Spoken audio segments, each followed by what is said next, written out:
नारायण।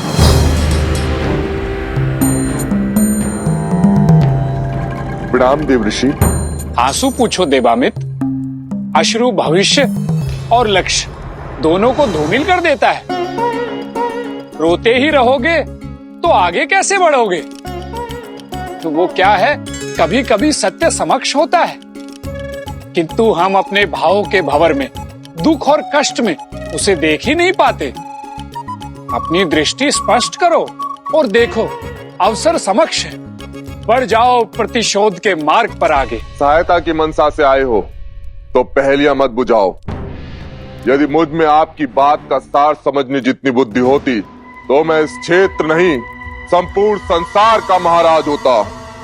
इसलिए राजनीति छोड़िए, जो कहना है स्पष्ट कहिए। मेरी बात और उसका सार केवल इतना सा है कि पिता ने पिता का अंत किया, तो क्यों ना इस बार प्रतिशोध पूर्ति के लिए पुत्र पुत्रों का संहार कर दे। नियति ने अवसर दिया है, चूको मत। तुम्हें ज्ञात नहीं होगा, किंतु मुझे है। जब तुम एक बालक थे तो तुमने एक पक्षी की रक्षा की थी, उसके प्राण बचाए थे, और उसी कर्म का फल देने आज मैं ब्रह्मदेव के आदेश से यहां आया हूं। फिर भी यदि तुम्हें नारद राजनेता लगता है तो जाने दो। नारायण नारायण। अरे रुकिए नारद मुनि, आप तो बुरा मान गए। आप अपने पधारने का प्रयोजन बताइए। तो सुनो, अयोध्यापति श्री राम के पुत्र लव और कुश अगस्त्य ऋषि के साथ इसी ओर आ रहे हैं।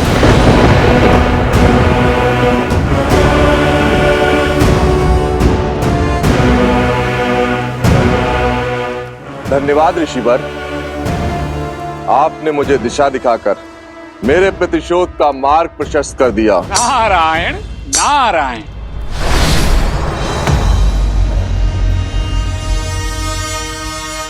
दीर्घबाहु, दुर्पाक्ष, कायासुर, भर्मासुर, तुम सब ने अपने तप से देवताओं से असंभव वरदान प्राप्त किए हैं। अब उनके उपयोग का समय आ गया है। जाओ, लवकुश और अगस्त ऋषि, जैसे ही वो मिले उन्हें बंदी बनाकर मेरे समक्ष लाओ। फिर ये कुंभकर्ण का पुत्र राम के पुत्रों को ऐसी मृत्यु देगा जिसे देखकर संपूर्ण संसार कांप उठेगा। रघुवंश के नाश का शंखनाद होने को है। लवकुश की मृतदेह के साथ राम को संदेश भेजूंगा, उसे उनके कुल के अंत की सूचना दूंगा।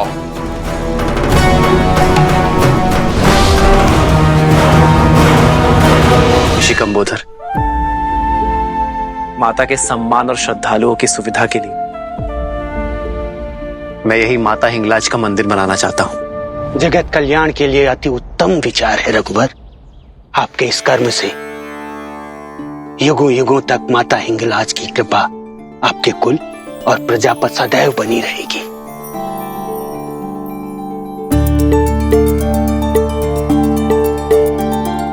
हे माता, मेरे भरत को शक्ति और संबल देना।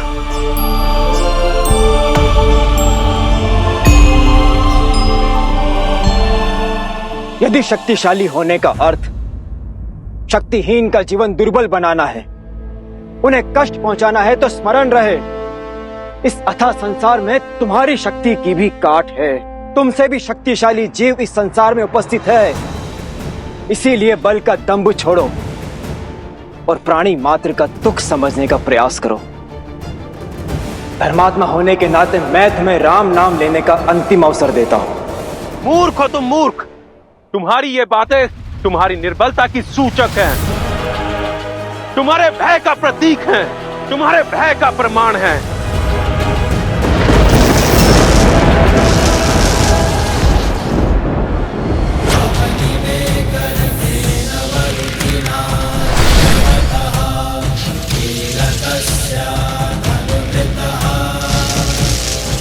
भय का नहीं, सत्य का प्रमाण है। जय सिया राम।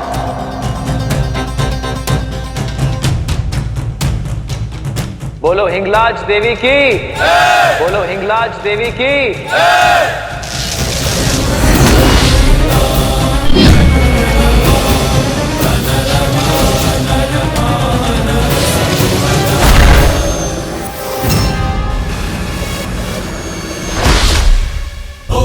जय सिया राम।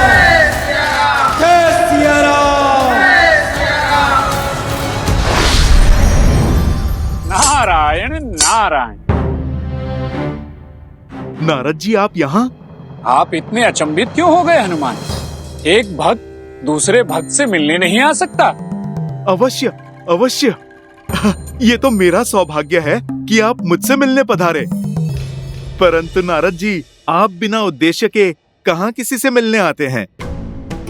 आज आपका कैसे आना हुआ, ये सोचकर थोड़ा सा चिंतित हूँ मैं। हाँ, बात तो अब चिंता की ही है। सोचा श्री राम से भेंट करने से पूर्व आपसे मिल लेता हूँ, किंतु चलिए अब सारी बातें उन्हें ही बता देता हूँ। चिंता केवल इतनी ही है कि कहीं प्रभु श्री राम अधिक व्यथित ना हो जाएं। नारायण नारायण। देवर्षि, भक्त के होते हुए आप भगवान को क्यों चिंतित करते हैं? प्रभु हिंगलाज माता के मंदिर का पुनर्निर्माण करवाने में व्यस्त हैं। आप कृपा करके मुझसे कहिए ना। नहीं, मैं राजकुमार भरत के पास जाता हूँ। नारायण नारायण। रुकिए। भरत भैया तो गंधर्वों के साथ युद्ध में लगे हैं। आप मुझे बताइए ना, बात क्या है? बता तो दूं, किंतु आप मेरी सहायता कैसे करेंगे हनुमान? आप तो प्रभु श्री राम की रक्षा में लीन हैं। मुनिवर, आप मुझे समस्या तो बताइए, समाधान मैं खोज लूंगा। लव कुश अगस्त्य ऋषि के साथ कहीं गए हैं और वो जिस दिशा में गए हैं वहां कुंभकर्ण का पुत्र देवामित उनकी प्रतीक्षा कर रहा है और उसे ज्ञात हो चुका है कि लव कुश श्री राम के पुत्र हैं। उसकी मंशा शुभ नहीं है हनुमान जी। आप निश्चिंत रहिए देवऋषि। मेरे होते मेरे अनुज लव कुश पर कोई भी कुदृष्टि नहीं डाल सकता। बस ये संदेश देने और आश्वासन के यही तो बोल सुनने आया था मैं। देवऋषि, बहुत बहुत धन्यवाद आपका।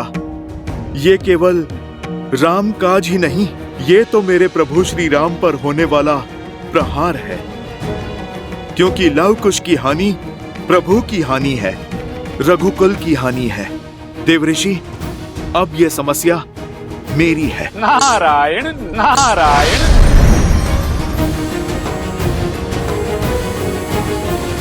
चलो हम चारों सभी द्वारों की रक्षा करते हैं।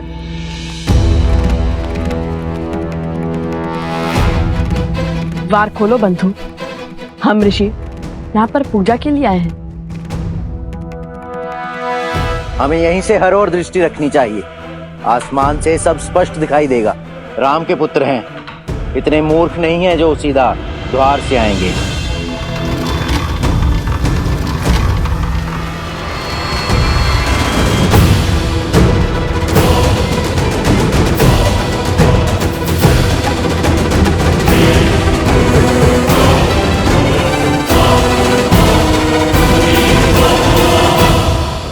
बालको, कौन हो तुम? हम ऋषि कुमार लव और ऋषि कुमार कुश हैं।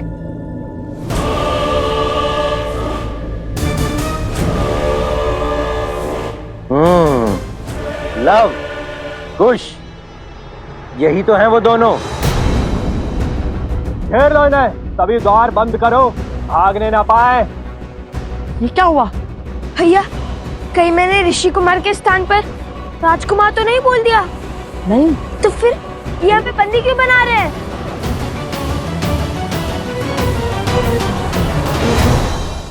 परमपिता, आपका कहा कार्य संपूर्ण हुआ।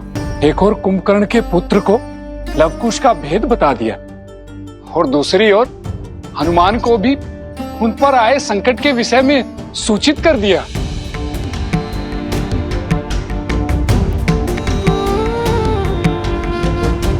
पुत्र, हरि का कार्य कर तुम्हारी आंखों में अश्रु क्यों, मुख पर पश्चाताप की पीड़ा क्यों? तुमने जो किया है वह अति आवश्यक था। हनुमान को श्री राम से पृथक करने का केवल एक यही मार्ग था, और यदि श्री राम हनुमान से पृथक नहीं हुए तो? अब क्षमा कीजिए परमपिता, मैं आपकी बात को काट रहा हूं, किंतु जिस राम नाम के स्मरण मात्र से ही हनुमान तर जाते हैं, उनकी तनिक सी समस्या से विचलित हो उठते हैं। मुझे और इस संपूर्ण संसार को उस हनुमान पर टूटने वाले कष्ट से भय लग रहा है परमपिता। जब श्री राम अपनी देह त्यागेंगे तब न जाने हनुमान अपना दुख कैसे प्रकट करेंगे। नारायण नारायण। परमपिता, सत्य कहूं तो मैं आज उनकी आंखों में उस दुख के भाव को देखकर आया हूं। आप सबको इस संसार की चिंता है, किंतु इस भक्त को तो उस भक्त की चिंता है। ये कष्ट कैसे सहेंगे हनुमान? परमपिता, जिनका संपूर्ण जीवन राम है और जो राम उनमें बसते हैं वही नहीं रहेंगे तो हनुमान कैसे जी पाएंगे? कैसे अपना जीवन चक्र संपूर्ण कर पाएंगे? नारायण नारायण।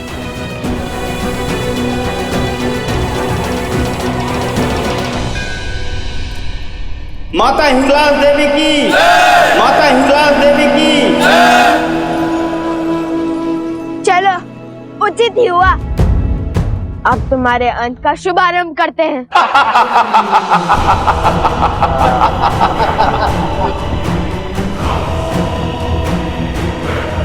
भूल कर दी बालको, जो स्वयं ही मृत्यु के मुख में चले आए।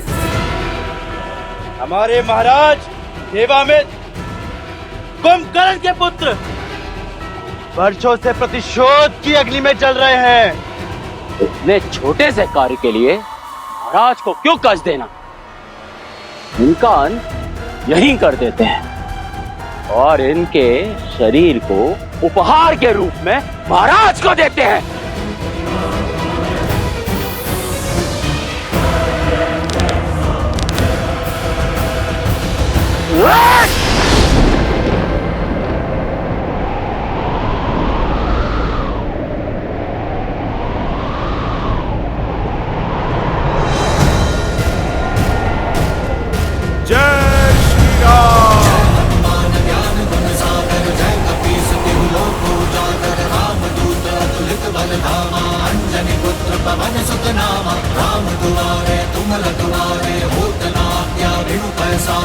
किसने साहस किया सिया राम पुत्र लवकुश को हाथ लगाने का?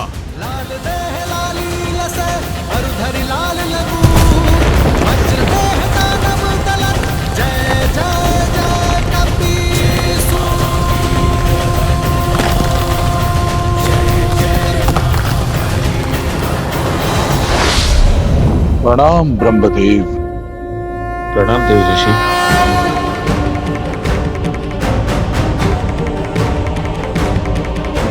ब्रह्मदेव, हनुमान जी लवकुश की सहायता के लिए पहुंच गए हैं और एक एक कर सभी असुरों का अंत कर रहे हैं। नारायण नारायण।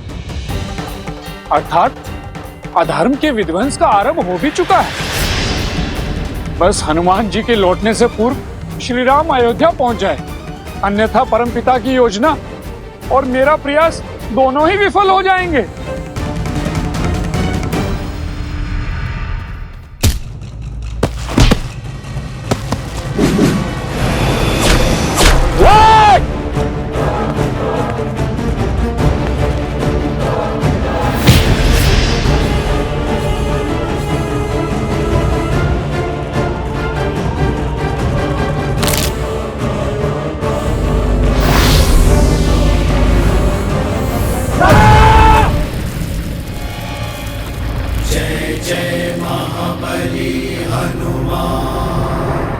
भीमासुर को तो मेरा वरदान प्राप्त था, ये कैसे संभव हो सकता है?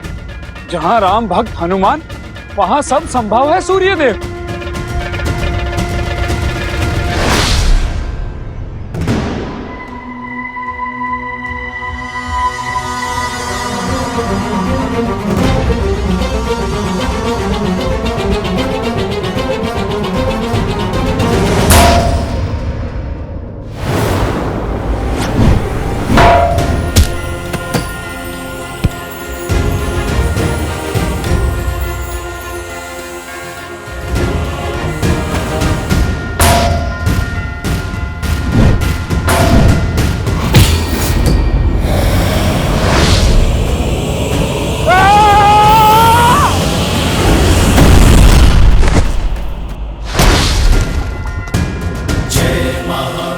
असंभव।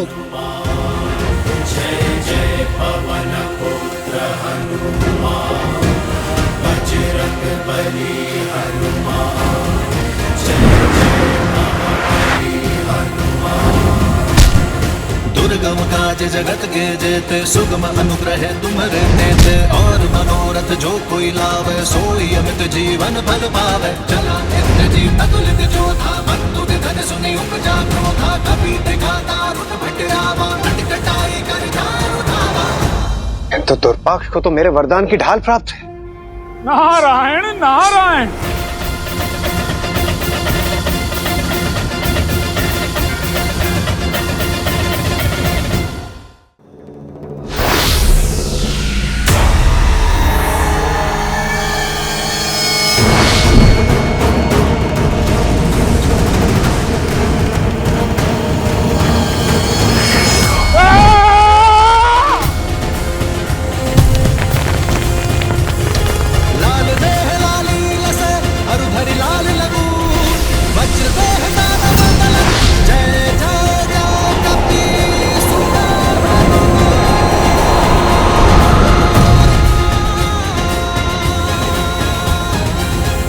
भीमासुर को तो मैंने वरदान दिया था। अर्थात सभी देवताओं के वरदान हनुमान जी के एक प्रहार के आगे परास्त हो गए। नारायण नारायण। जो असुर हम देवताओं द्वारा प्रदान किए कवच धारण कर युद्ध भूमि में उतरे थे, उन्हें एक एक कर हनुमान जी धूल में मिला रहे। मुझे तो है उन वरदानों का जो हनुमान जी को हमने बालपन में दिए थे। यह कहीं अधिकार देकर खुद हम पर भारी न पड़ जाए।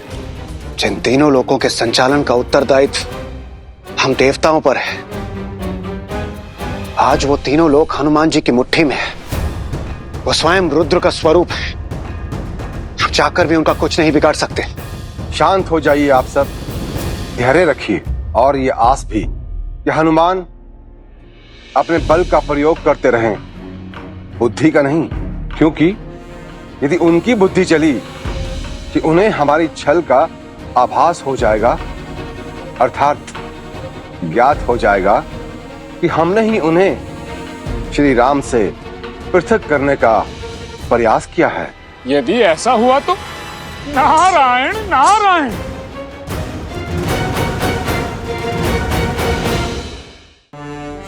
प्रणाम गुरुदेव। आयुष्मान भव। हनुमान जी, आपको तो पिताश्री के साथ होना चाहिए था। मैं तो प्रभु के साथ ही था।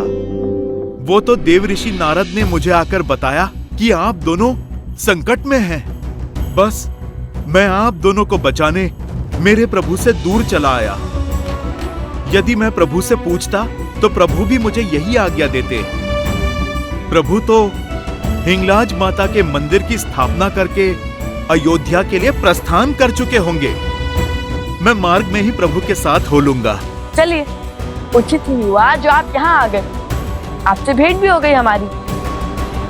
किंतु एक बात समझ नहीं आई कि हम पर आक्रमण होने से पहले देव ऋषि को ज्ञात कैसे हुआ?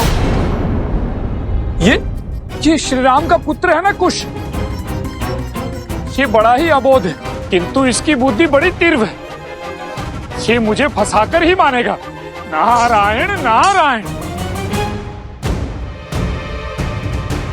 नारद, सब उसी का किया जा रहा है। पहले तो स्वयं आकर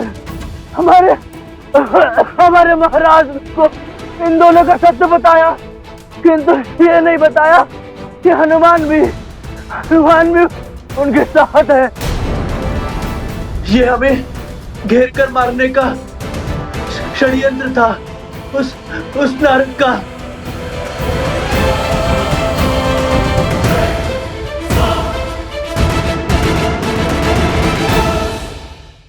महाराज सब उसी का किया जरा है।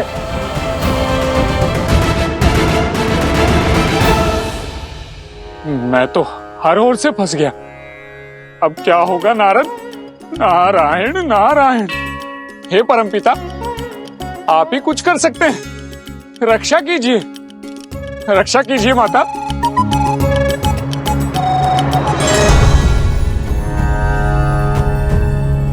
मुझे तो किसी घोर अनिष्ट का आभास हो रहा है।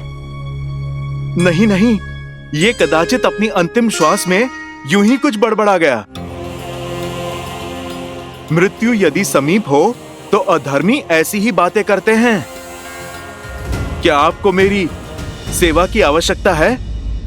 वो क्या है ना, जब प्रभु मंदिर में थे तब तक मन चिंता मुक्त था, किंतु अब जब प्रभु अयोध्या के लिए निकल चुके हैं तो मेरा हृदय घबरा रहा है। मुझे शीघ्रातिशीघ्र प्रभु के पास पहुंचना है। हाँ हाँ, आप अवश्य जाइए हनुमान जी। वैसे भी ऋषिवर ने उस दुष्ट देवामित्र का दंत का दायित्व हमें सौंपा है और उसे संपूर्ण भी हम ही करेंगे। पहले समझाएंगे, यदि न माना तो उसे समाप्त कर देंगे।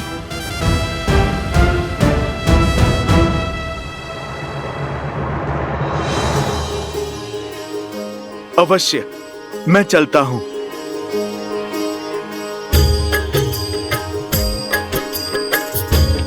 आज्ञा दीजिए। आयुष्मान भव। दुख भंजन जय हनुमान, संकट मोचन जय हनुमान, महावीर प्रभु जय हनुमान, अंजनी पुत्र जय हनुमान। स्मरण है ना, जब भी हनुमान की आवश्यकता पड़े अपने बड़े भाई को स्मरण कर लेना। हनुमान तुम्हारी आंखों के समक्ष होगा।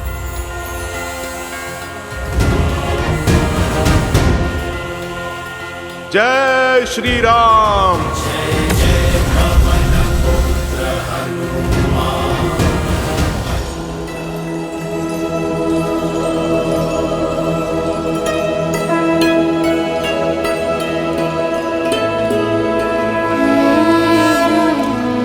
नारायण नारायण।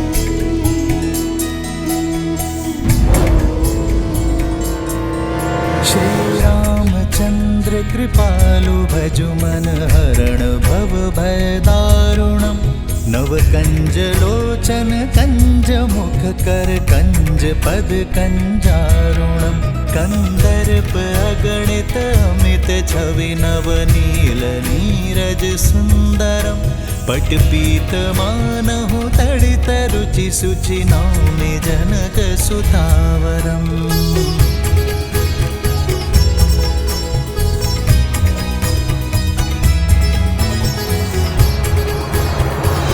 युक्ति तो अद्भुत निकाली है नारद ने। हनुमान हरि के भजन में कभी विघ्न नहीं डालेंगे। यमदेव, यही उचित समय है। देवऋषि नारद ने श्रीहरि के भजन से हनुमान जी को बांध दिया है और श्री राम भी अयोध्या पहुंचने ही वाले। भेज दीजिए काल पुरुष को, यही उचित समय होगा।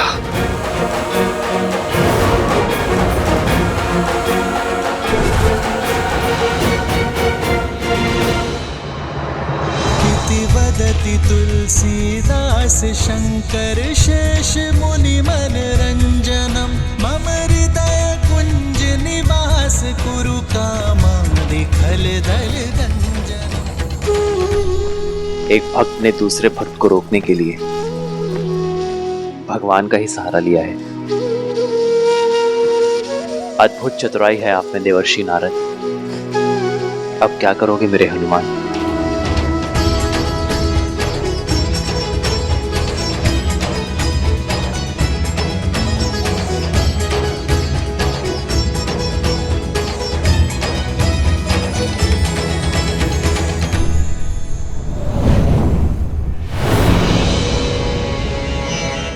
काल पुरुष, आपके प्रस्थान करने का समय आ गया है।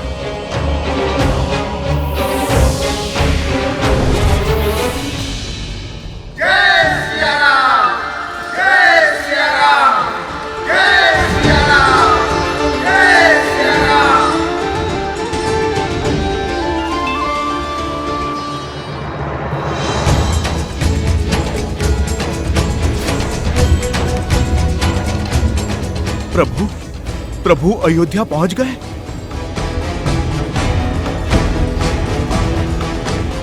तो नारद मुनि मुझे टालने के लिए प्रभु के भजन में लीन हैं। मैं उन्हें रोक तो नहीं सकता, किंतु एक भक्त दूसरे भक्त की भक्ति में रम तो सकता है।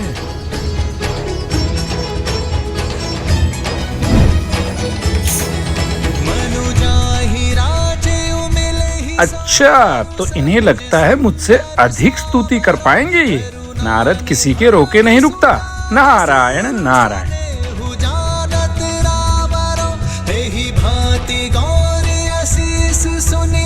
सहित ही हर्षियाली तुलसी भवानी पूज पुनि पुनि मुदित मन मंदिर चली, मुदित मन मंदिर चली, मुदित मन मंदिर चली।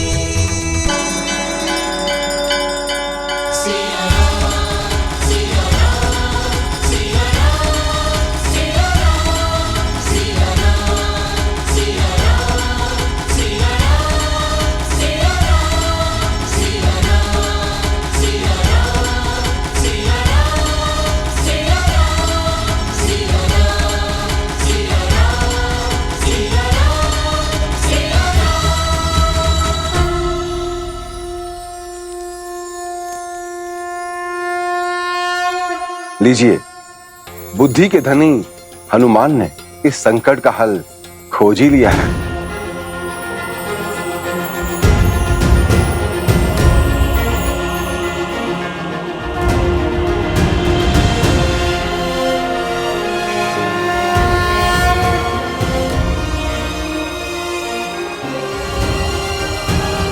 मान गए हनुमान जी?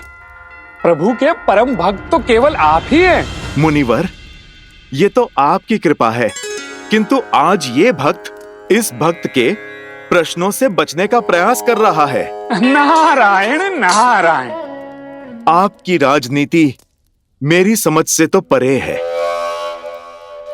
एक ओर उधर बताया तो दूसरी ओर इधर। देखिए हनुमान जी, मैंने तो वही किया जो मुझे कहा गया था। आप इस समय श्री राम के साथ नहीं हो सकते। हनुमान जी, मेरी चाल का केवल यही कारण है। प्रभु के साथ नहीं हो सकता अर्थात? अधिक तो नहीं कह सकता हनुमान जी, किंतु इस समय आपका श्री राम के साथ होना नियति को स्वीकार नहीं है हनुमान जी। और मेरा कार्य केवल इतना ही था कि मैं आपको श्री राम से दूर ले जाऊं। मैं आपकी भक्ति के आगे अपना मस्तक झुकाता हूं हनुमान। आप जैसा भक्त इस धरा पर न जन्मा है न कभी जन्मेगा। आपकी शुद्ध भक्ति से आने वाला युग श्रद्धा एवं सतता सीखेगा, संबंध निभाना सीखेगा, और इसी कारण आप सदैव सदैव के लिए स्मरण किए जाएंगे। बस इससे अधिक मैं और कुछ नहीं कह सकता हूं हनुमान जी। मुनिवर, मेरा संदेह सत्य में बदल रहा है। मेरे प्रभु पर संकट के बादल मंडरा रहे हैं। आप मुझे आज्ञा दीजिए। मेरे जीवन का एकमात्र उद्देश्य प्रभु की रक्षा मुझे पुकार रहा है। जय श्री राम।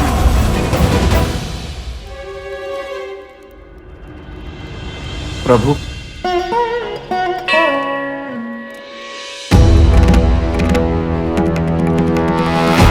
ऋषिवर, इसके आगे का मार्ग हम स्वयं पूर्ण करेंगे, क्योंकि कुंभकर्ण पुत्र देवामीर को यह ज्ञात हो चुका होगा कि श्री राम के पुत्र यहाँ आ चुके हैं। ऐसे में हम पर अनंत प्रहार होने लगेंगे और इसमें आपका जीवन भी संकट में आ सकता है। और गुरुवर, आपको कोई संकट में डालकर हमें विवश करे तो वो मुझे बिल्कुल स्वीकार नहीं। इसलिए हम आपसे आग्रह करते हैं कि आप जाकर शिव मंदिर में बैठकर तप कीजिए। तब तक हम इस कुंभकर्ण के पुत्र को समझा कर आते हैं। कल्याण हो।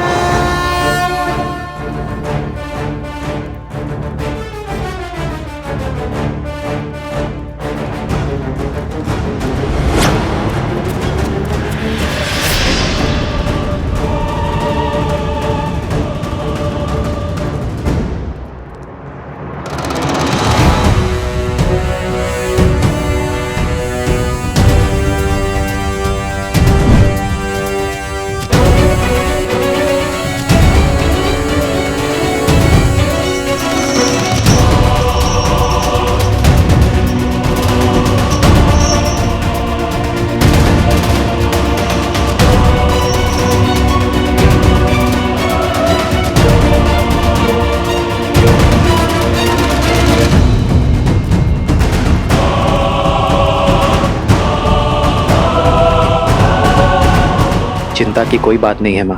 लवकुश सकुशल है और भरत पर भी कोई संकट नहीं है। मेरे भरत ने युद्ध जीत लिया है और मैंने भरत को उसी क्षेत्र में उसके 2 पुत्रों के नाम से राज्य तक्षशिला और पुष्कलवती स्थापित करने का आदेश दे दिया है। राज्य के निर्माण के पश्चात वो लौट आएगा माँ।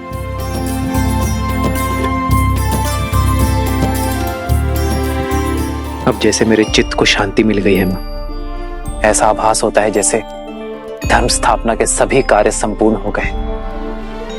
हमारे रघुकुल के वंशज राज्य की बागडोर संभालने के लिए, इस वंशज को आगे ले जाने के लिए पूर्णतः सज्ज है। लगता है जैसे मेरे कंधों से बहुत बड़ा भार उतर गया है।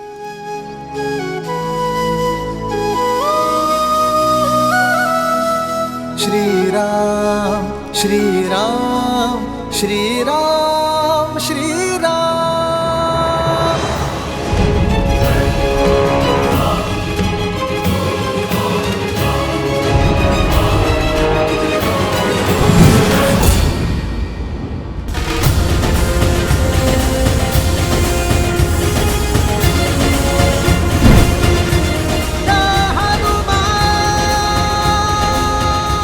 पहले मेरी माता के प्राण लिए, फिर लक्ष्मण भैया को छीना। अब ये नियति मुझसे मेरे प्रभु को पृथक करने का षड्यंत्र रच रही है। कुछ तो है जो मेरी सोच और समझ से बाहर है। अति शीघ्र प्रभु के पास पहुंचना होगा।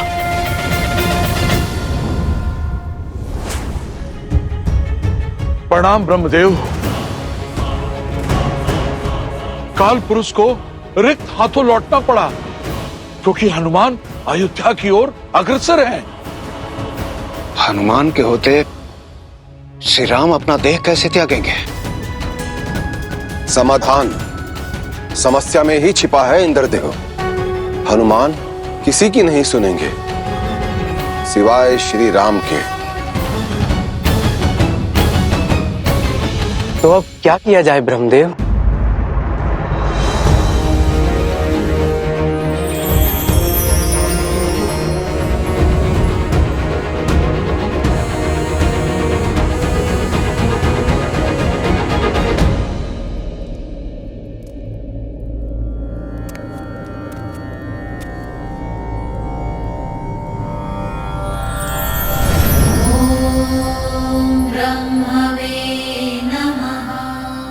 प्रभु, इस समय आप यहाँ बताइए किस प्रयोजन से आए हैं? एक समस्या है श्री राम, जिसका समाधान समस्या में ही छिपा है। हमारे संकट का निवारण आप हैं श्री राम। मैं उसी दुविधा के हल के लिए यहां उपस्थित हुआ हूं, जिसके लिए आप भी चिंतित हैं हनुमान।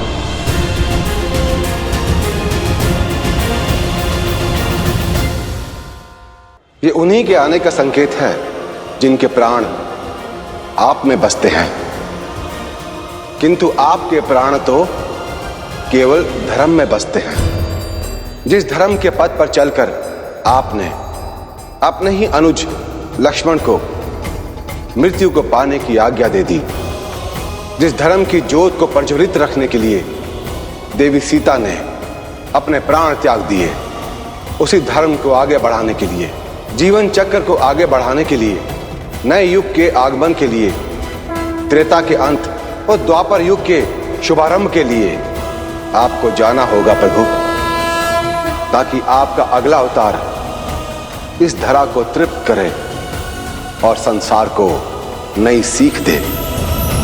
पर जब तक हनुमान यहां है तब तक ये असंभव है। आपको हनुमान को समझाना होगा। कैसे, ये तो आप जाने, किंतु करना आपको ही होगा प्रभु।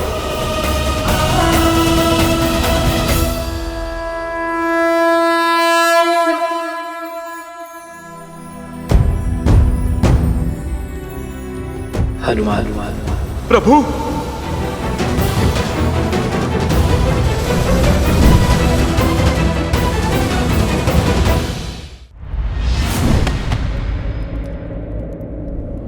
प्रणाम प्रभु। हनुमान, मैं तुमसे कुछ बात करना चाहता हूं। इस तुच्छ भक्त में इतना सामर्थ्य तो नहीं कि मैं आपसे कुछ कह सकूं, किंतु मैं इतना अवश्य समझ चुका हूं कि कुछ तो घट रहा है जो मुझसे छुपाया जा रहा है। प्रभु, कोई तो सत्य है जिसे मुझसे पृथक रखा जा रहा है। इसलिए प्रभु, मैंने निर्णय लिया है कि अब मैं आपको एक क्षण के लिए भी अकेले नहीं छोड़ूंगा। मेरे नहीं होने पर उस काल के पग अयोध्या तक पहुंचे, किंतु अब मेरे रहते वो काल इस अयोध्या में पग धर के दिखाए। ये चुनौती है मेरी उस काल को। अब काल का काल बनेगा ये हनुमान।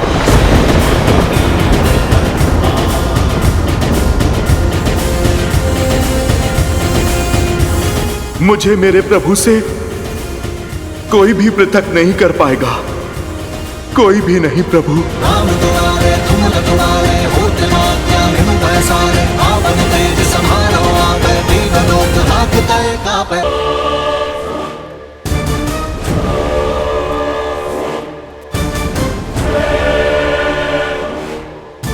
तो तुम हो उस राम के पुत्र, तुम भी उसी की भांति तुच्छ दिखते हो। निर्बल बनवासी से तुम्हारे पिता राम ने मेरे पिता की हत्या की। संसार समझता है वो महान है, वो बहुत बड़ा योद्धा है, किंतु सत्य तो ये है कि उस राम में इतना सामर्थ्य नहीं, वो इतना महान नहीं कि बल से मेरे पिता श्री कुंभकर्ण और पितामह रावण को मार सके। छल किया था उसने, छल। आज मैं उस राम को राक्षस कुल की शक्ति से अवगत कराऊंगा, किंतु उससे पूर्व तुम्हारे हाथ खोल तुम्हें लड़ने का अवसर दूंगा। क्या करूं, मैं उस राम जैसा छलिया जो नहीं हूं।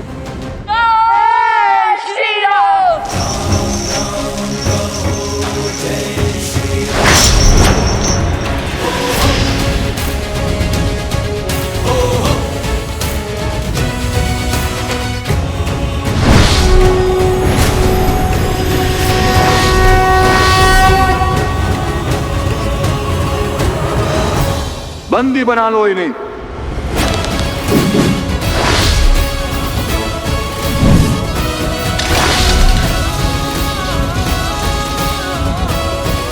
जिनका नाम इतना अनादर से ले रहे हो, अब हम तुम्हें उनका परिचय देते हैं, उनके नाम लेने का ढंग सिखाते हैं।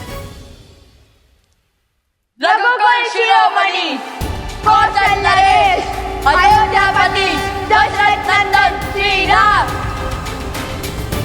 अहंकार के इसी मद में, शक्ति के इसी मद में तुम्हारे पितामह भी मृत्यु को प्राप्त हुए थे। सुना है वो रावण भी हमारे पिताश्री के नाम के आगे श्री लगाने से कतराता था, क्योंकि श्री से राम संपूर्ण होते हैं, क्योंकि श्री में सीता है और सीता से राम, सिया राम की शक्ति है उसमें। अंत में वो रावण भी श्री राम कह के ही तो मरा था। श्री राम वो ध्वनि नहीं जिससे मन घबराए, ये वो जय घोष है जिससे हर पुरुष, हर स्त्री, हर नर, हर मन को एक करता है। और धर्म की ओर से श्री राम और माता सीता का आयन ही तो श्रीमद् रामायण है, और हम सिया राम के पुत्र हैं। चाहे तो एक ही बाण में तुम्हारी जीवन लीला समाप्त कर सकते हैं, किंतु नहीं, हमारे पिताश्री ने भी तुम्हारे पितामह को, तुम्हारे पिता को एक अंतिम अवसर अवश्य दिया था सुधरने का। तुमने इस धरा को अधर्म के अधीन किया, इसलिए हम श्री राम पुत्र लव कुश तुम्हें सुधरने का एक अंतिम अवसर देते हैं। इस धरा पर धर्म स्थापित करने का एक अंतिम अवसर देते हैं हम तुम्हें। हम तुम्हारे द्वार पर तुम्हारी प्रतीक्षा करेंगे। शुभ अवसर है, चूकना मत। सोचो कि तुम्हें अपने पिता या पितामह की भांति युद्ध कर कुल को सर्वनाश के मार्ग पर ले आना है, या अपने चाचा श्री विभीषण की भांति धर्म के पथ पर चलना है।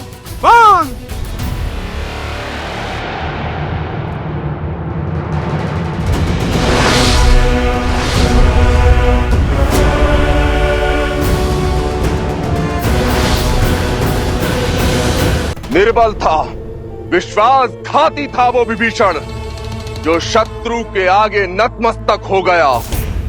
उसके मार्ग पर चला तो जीवन भर अपने पिता के बलिदान की पीड़ा नाग बनकर ढसती रहेगी मुझे। पिताश्री ने कहा था, विभीषण चाचा श्री ने राम का साथ देकर भूल की, पाप किया, रात्रधम से विमुख हो गया वो। संसार तुम्हें सदा विश्वासघाती के रूप में स्मरण रखेगा। रावण का भेदी कहेगा, घर का भेदी कहेगा। मैं भी अपने पिता का पुत्र हूँ, प्रतिशोध की ज्वाला में जल रहा हूँ। प्रतीक्षा करने की आवश्यकता नहीं है तुम्हें। हाँ, यदि तैयारी के लिए समय चाहिए तो बता दो। अगले पहर के पश्चात मैं अकेला युद्ध भूमि में खड़ा मिलूंगा तुम्हें। यदि तुम दोनों ने मुझे हरा दिया तो मेरी यह असुर सेना जीवन भर विभीषण के साथ मिलकर तुम्हारे राम के मार्ग पर चलेगी। किंतु यदि मैंने तुम दोनों को हरा दिया तो संपूर्ण अयोध्या में असुरों का राज होगा। बोलो, लगाओगे धन के लिए अपने पिता का सिंहासन दांव पर? यदि है सामर्थ्य, अपने बल, अपने रथ, अपने कुल पर विश्वास, तो उतरो युद्ध भूमि में, लाओ मुझसे। देखो, मैंने भी अपना राज्य दांव पर लगाया है, फिर तुम्हें किसने रोका है?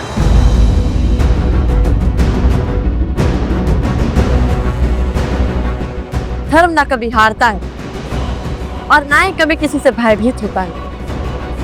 हम शर्त के पास में नहीं बनते, किंतु एक वचन अवश्य देते हैं। शीघ्र ही इस स्थान से तुम्हारी अधर्म की सत्ता का अंत होगा।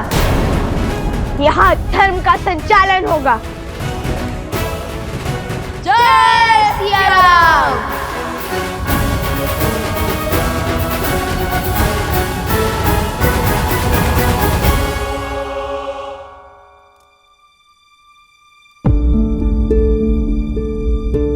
क्या हुआ प्रभु? कहीं इस सेवक की बातों से आप आहत तो नहीं हो गए? ऐसी कोई बात नहीं है हनुमान। दिन चाहे जैसे हो, उसे ढलना होता है। उदय होना, संसार को प्रकाश देना और फिर अस्त हो जाना, यही सूर्य की नियति है। नियति ने जो कुछ भी रचा है उसका पात्र बन जाना ही जीवन है। हाँ, अपनी नियति तक पहुंचने का मार्ग कदाचित भिन्न हो सकता है, किंतु उसे बदला नहीं जा सकता हनुमान, फिर चाहे वो हमारे लिए कितना ही दुखदाई क्यों ना हो। प्रभु, आपसे बड़ा ज्ञानी कौन है? मैं तो ठहरा मोटी बुद्धि का वानर। मैं बस अपनी समझ के अनुसार यही कह सकता हूं कि यदि किसी भी पुत्र से पूछा जाए कि उसके माता पिता की छाया उसके सर से उठा ली जाएगी और वो बस वहां पर खड़ा देखता रह जाएगा, उसे तो बुरा लगेगा ही ना। प्रभु, इन आंखों से मैंने अपनी माता को धरती में समाते देखा। यदि ये हनुमान अपने पे आता तो भूमि देवी को भी बांध लेता। प्रभु, वो मेरी माता की आज्ञा की अवहेलना होती और मेरी माता की माता का अपमान। बस मैं विवश खड़ा देखता ही रहा। मैं उस पीड़ा के सागर से उभर भी नहीं पाया कि उस काल के पैर इस अयोध्या में फिर पड़े और अपने लक्ष्मण भैया को अपने सामने इस संसार से जाते देखता रहा। प्रभु, तब भी आपके आदेश और लक्ष्मण भैया के हट के आगे मैं हार गया। प्रभु, पर अब इस हनुमान की धैर्य की सीमा चूक गई है और अब मैं ये स्वीकार नहीं करूंगा कि मेरे रहते मेरे प्रभु श्री राम या रघुकुल के किसी भी सदस्य पर कोई भी समस्या आए। प्रभु, मैं स्वयं काल के समक्ष खड़ा हो जाऊंगा, चाहे इसके लिए ये नियति मुझे कोई भी दंड दे।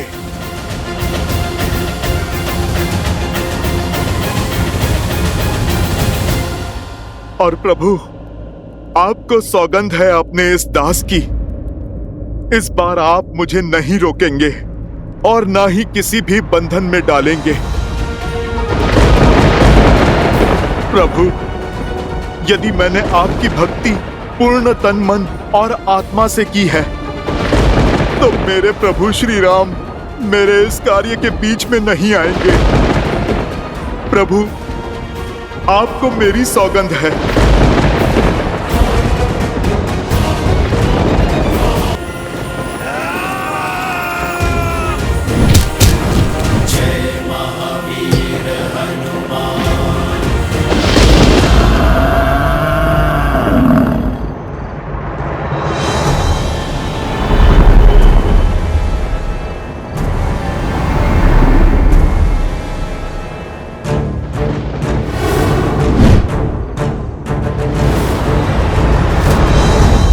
प्रणाम यमदेव।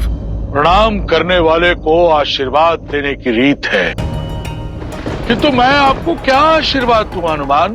सारे आशीर्वाद तो आपने प्राप्त कर लिए हैं। बस आशा करता हूं कि आप उन आशीर्वादों का अनुचित प्रयोग न करें। शक्ति होती ही इसलिए है जो समय पड़ने पर काम आए, और मेरी दृष्टि में मैंने कभी भी किसी निर्बल को नहीं सताया, किसी के साथ अन्याय नहीं किया, बस अपना धर्म निभाया, जो है मेरे प्रभु और उनके परिवार की रक्षा करना। यदि मेरे प्रभु और उनके परिवार पर कोई संकट आएगा तो फिर मुझे मेरी शक्तियों का प्रयोग करने का पूर्ण अधिकार है।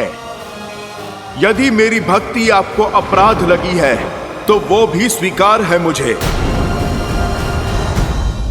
हनुमान, तुम स्वयं जानते हो, मैं या ये यमदूत तो क्या, तीनों लोक में ऐसा कोई भी नहीं तुम्हारा कोई अहित कर पाएगा। और जिन्होंने तुम्हें शक्तियां दी तो तुम उन्हीं के विरुद्ध खड़े हो जाओगे, तो ये तो कृतघ्नता होगी ना। तुम्हारी भक्ति उचित है, पर उसके लिए पूरी सृष्टि का संतुलन बिगाड़ देने का अधिकार तुम्हें कैसे मिल जाता है? देखिए यमदेव, मैं ठहरा वानर। मेरी सृष्टि तो बस मेरे प्रभु श्री राम ही हैं, और मैं हर मूल्य पर उनकी रक्षा करूंगा। आप यदि जानते हैं मेरी शक्ति, तो फिर मेरा आग्रह मानते क्यों नहीं? आप लौट जाइए। मैं ये नहीं चाहता कि मैं किसी का अनादर करूं। अयोध्या की सीमा छोड़कर बाकी पूरी पृथ्वी है आपके पास। आपको अपनी सृष्टि का संचालन जैसे करना है आप कीजिए। कौन रोकता है आपको? बस इस अयोध्या में ये हनुमान आपकी नहीं चलने देगा। हनुमान, जिन देवों ने तुम्हें शक्ति दी है उन्हें शक्ति का अकाल नहीं पड़ गया है, पर यह लड़ाई महाविध्वंस की तरफ जाएगी, मानवता के विरुद्ध जाएगी, जो मैं टालना चाहता हूँ। तो टाल दीजिए ना। आप अयोध्या को छोड़ दीजिए। संकट चला जाएगा, संकट टल जाएगा। ये ठीक नहीं है हनुमान। मेरे लिए बस वही ठीक है जो मेरे प्रभु श्री राम के लिए ठीक है। तुमने कोई मार्ग नहीं छोड़ा हनुमान। तुम क्या सोचते हो कि काल के मार्ग में आओगे तो काल मार्ग बदल देगा? ये तुम्हारी भूल है, भूल। तो फिर आइए यमराज, अयोध्या की ओर कुदृष्टि डालने की आपकी ये भूल मैं सुधार ही देता हूँ।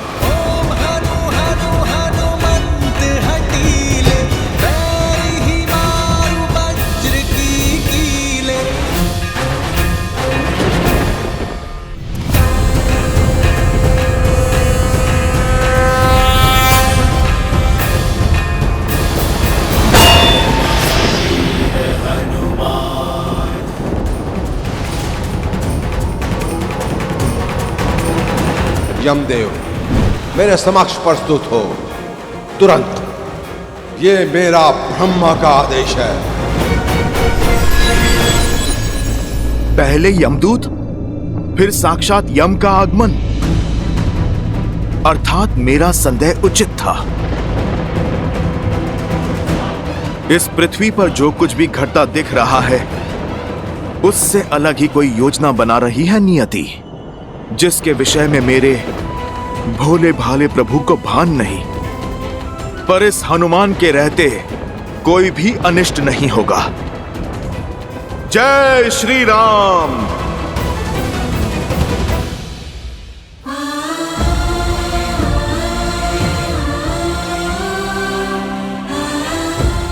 तो ये है वो राम के पुत्र जो धर्म की स्थापना करने के लिए मेरा सामना करने आए थे। देखो असुर वीरों, राम के इन वंशजों को कुंभकर्ण के पुत्र के समक्ष घुटने टेक दिए। इन्होंने माटी में सिमट गए हैं। लव, कुश, युद्ध भूमि में महत्वपूर्ण ये नहीं है कि कौन गिरा, महत्वपूर्ण ये है कि गिरकर फिर से कौन उठ पाया। तुम उन श्री राम के रक्त हो जिन्होंने 14 वर्ष वनवास के दुख भोग कर भी बिना किसी सैया के दशानन का सामना किया, जिन्होंने बिना कवच के हर प्रहार सहा। तुम टूट नहीं सकते, अधर्म के समक्ष झुक नहीं सकते पुत्र, क्योंकि यदि तुम टूटे तो श्री राम का राम राज्य का सपना टूटेगा।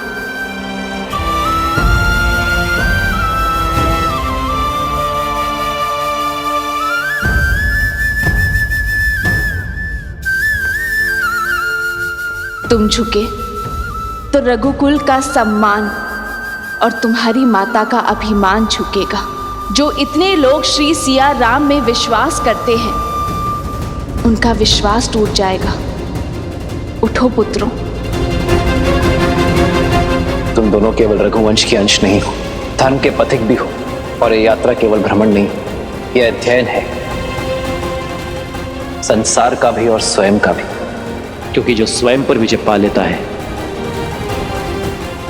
उसे संसार कभी हरा नहीं सकता।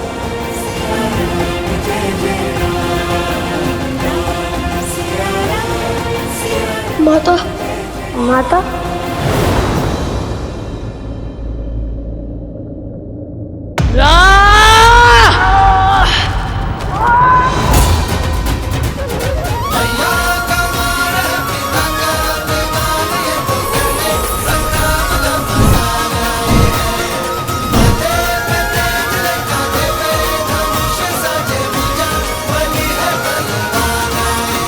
भूमिजा के पुत्र है हम, भूमि शायद नहीं हुए।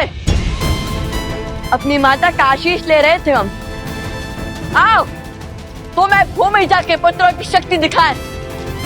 अब ये युद्ध तुम्हारे अंत के साथ ही समाप्त होगा। पिता का मार्ग चुना तो अंत भी वैसा ही होगा।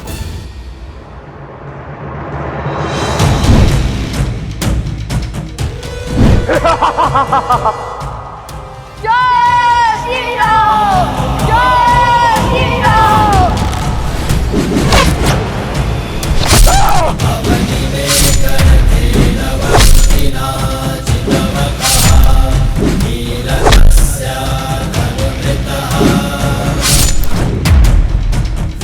सिया राम पुत्र लव कुश की जय, सिया राम पुत्र लव कुश की जय।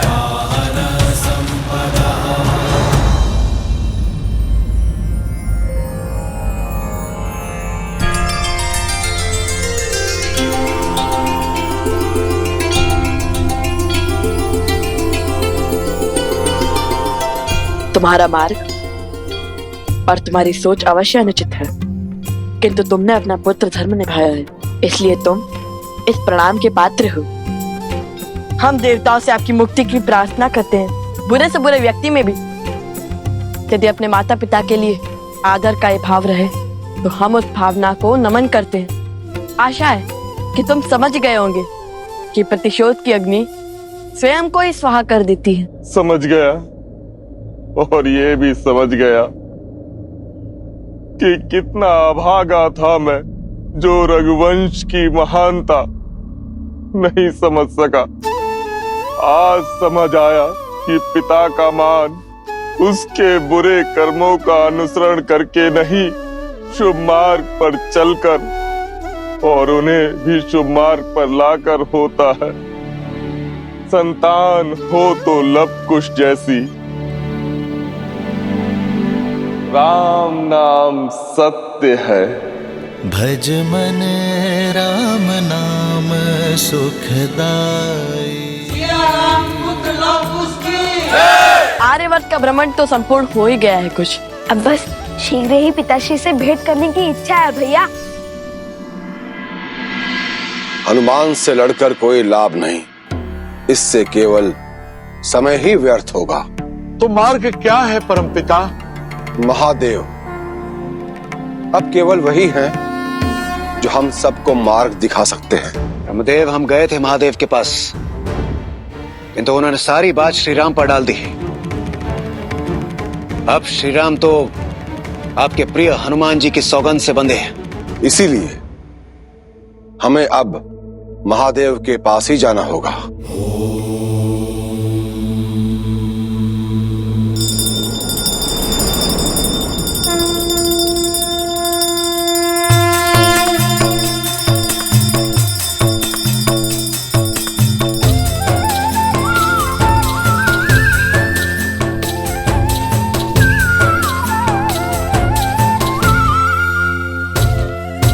नमामि शंभुं पुरुषं पुराणं, नमामि सर्वज्ञं पारभावं, नमामि रुद्रं प्रभुं शयन्तं, नमामि शर्वं शिरसा नमामि।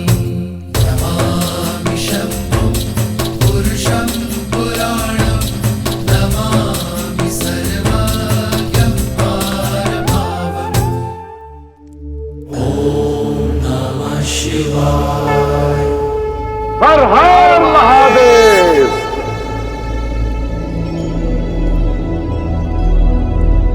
महादेव, अपने नाम को साकार करने का समय आ गया है प्रभु। हमारी विपदा को केवल आप ही हर सकते हैं।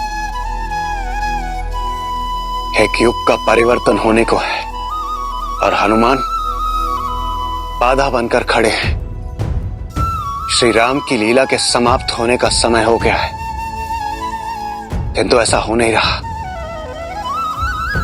क्योंकि हनुमान ऐसा होने नहीं दे रहे और वहां देवी लक्ष्मी प्रतीक्षा कर रही है नारायण और हनुमान की इस हट के अंत होने का।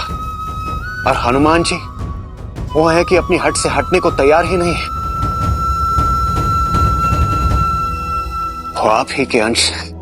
कृपा कर कोई मार्ग दिखाइए प्रभु, कोई मार्ग दिखाइए।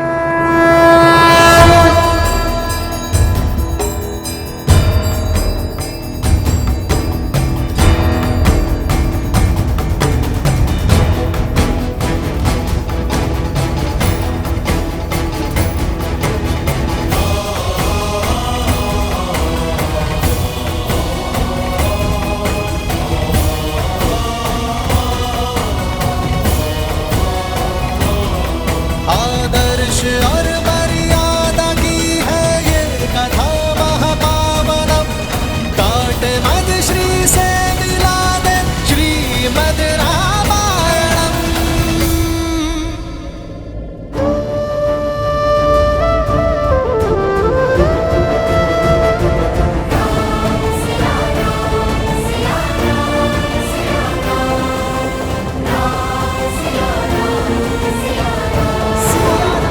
सीते,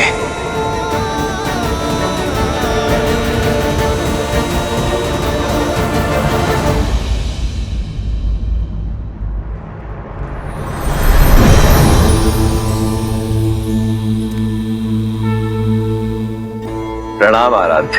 प्रणाम महादेव। आप तो अंतर्यामी हैं, सब जानते हैं, परंतु फिर भी ऐसा कुछ है जिसे आपको स्मरण कराने के लिए मेरा यहां आना आवश्यक था।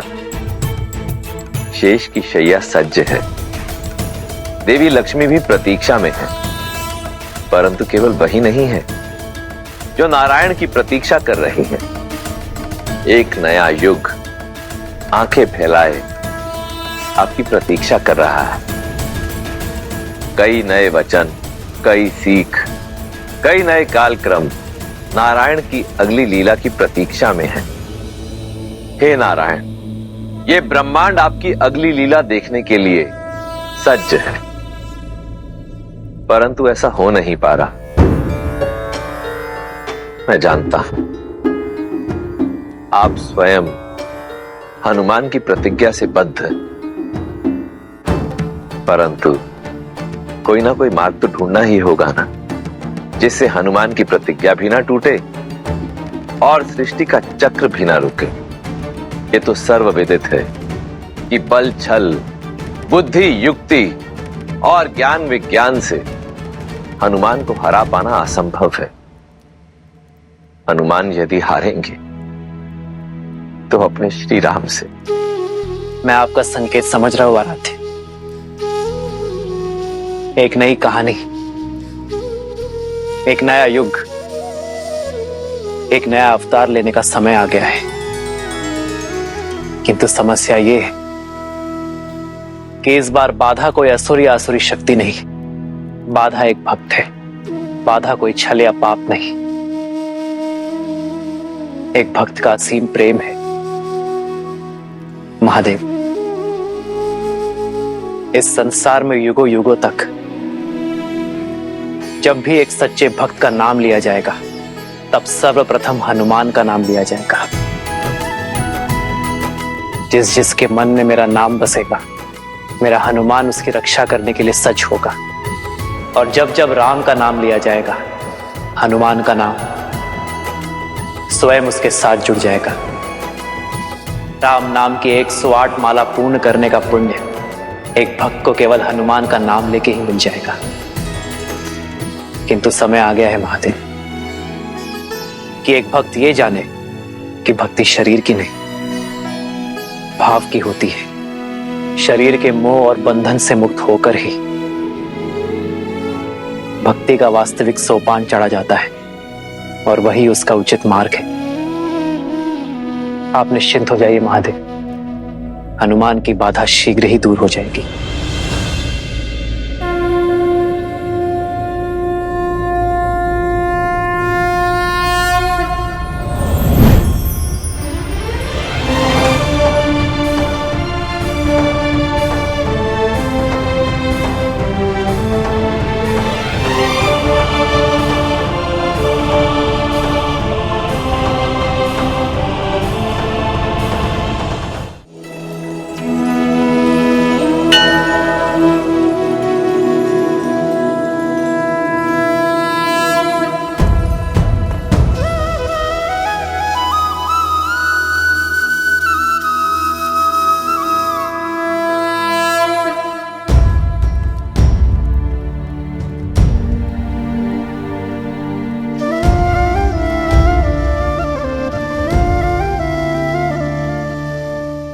जन्म जन्म का है ये संगम, राम रतन सीता वैभव धन। ये मुद्रिका नहीं है सीते, हमारे प्रेम, हमारे वियोग, हमारे मिलन और हमारे संबंध की स्मृति, और आज मुझे इसे स्वयं से पृथक करना होगा। क्षमा करना सीते, ये आवश्यक है ताकि मैं अपने हनुमान को परम सत्य के ज्ञान की यात्रा पर भेज सकूं। और हनुमान का मुझसे पृथक होना, ये तो स्वयं महादेव की आज्ञा है।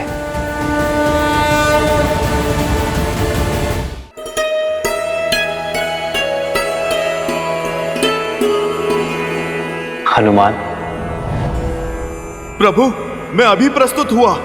जय श्री राम। श्री गुरु चरण सरोज रज, निज मनु मुकुरु सुधारी। बरनउँ रघुबर बिमल जसु। प्रभु, सेवक प्रस्तुत है। जो दायक फल चारी।